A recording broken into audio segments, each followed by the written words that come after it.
প্রিয় ভাইরা আমার, মৃত্যু তিন ধরনের হয়। বুঝে থাকলে বলবেন মৃত্যু কয় ধরনের হয়? প্রিয় ভাইরা আমার, মৃত্যু তিন ধরনের হয়। গুনাহগার বান্দার মৃত্যুর যন্ত্রণা একরকম হয়। যারা নেককার বান্দা তাদের মৃত্যু একরকম হয়। যারা শহীদ তাদের মৃত্যু আর একরকম হয়। প্রিয় ভাইরা দেখেন, যারা গুনাহগার বান্দা তাদের মৃত্যু কেমন হবে? প্রিয় ভাইরা আমার, যখন গুনাহগার বান্দার মৃত্যুর সময় হয়ে যায়, তার বাড়ি গাড়ি টাকা পয়সা জমিগুলা 40 দিন আগে সে ভালো করে দেখতে থাকে। যখন ওই গুনাহগার বান্দা অসুস্থ হয়ে যায়, অসুস্থ হয়ে যখন ঘরে পড়ে যায়, ওই গুনাহগার বান্দা তার বড় ছেলেকে ডাক দিয়ে বলে, শোনো, এই যে বাড়ি গাড়িগুলো তোমাদের জন্য রেখে গেলাম, এই যে টাকা পয়সা, এই যে গাড়ি বাড়ি তোমাদের জন্য রেখে গেলাম, এই সমস্ত সম্পদ তোমার ভাই বোনদেরকে তুমি ভালো করে বন্টন করে দিও। বাবা ছেলেকে ডাক দিয়ে বলল, বাবা, এই জমি জমা গাড়ি বাড়ি তুমি তোমার ভাইদেরকে ভালো করে বন্টন করে দিও।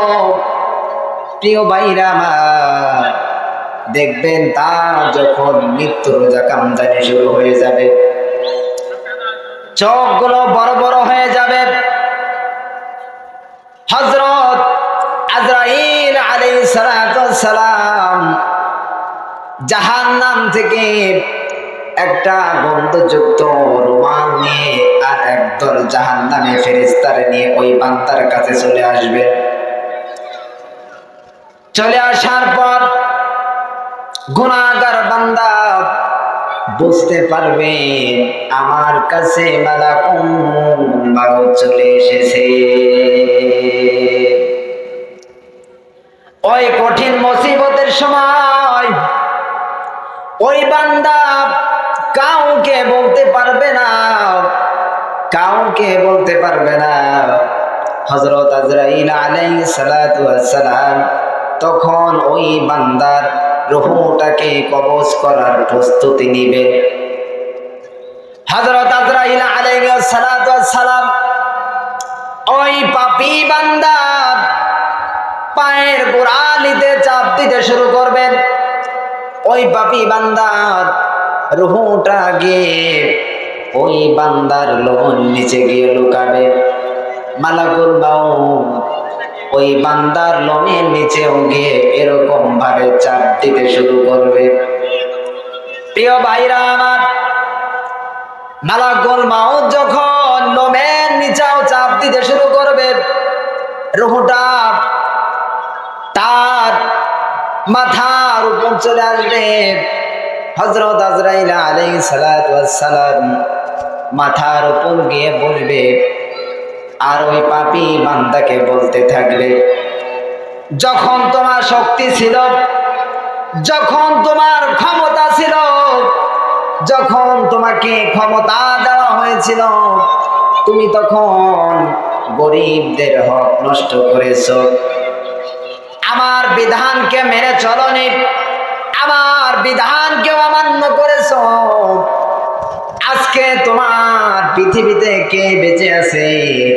ডাকো ডাকো, আজকে তোমাকে আমার হাত থেকে কে বাঁচাবে? দুনিয়ার বুকে তোমার কে বেঁচে আছে?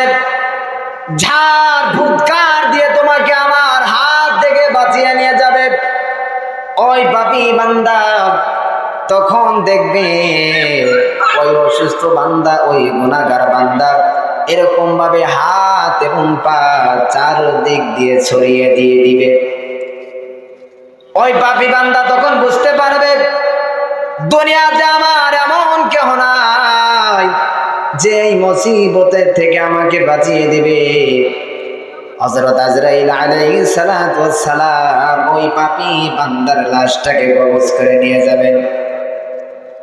ওই রূহটাকে যখন কবজ করা হবে, জাহান্নামের ফেরেশতারা এবং মালাকুল মাউত হযরত আজরাইল আলাইহিস সালাতু ওয়াস সালাম যখন ওই রূহটাকে নিয়ে প্রথম আসমানে চলে আসবে, প্রথম আসমানে ফেরেশতারা হযরত আজরাইল আলাইহিস সালাতু ওয়াস সালাম বলবে, ও আজরাইল ভাই, আজকে তুমি কার রূহ নিয়ে আসছো?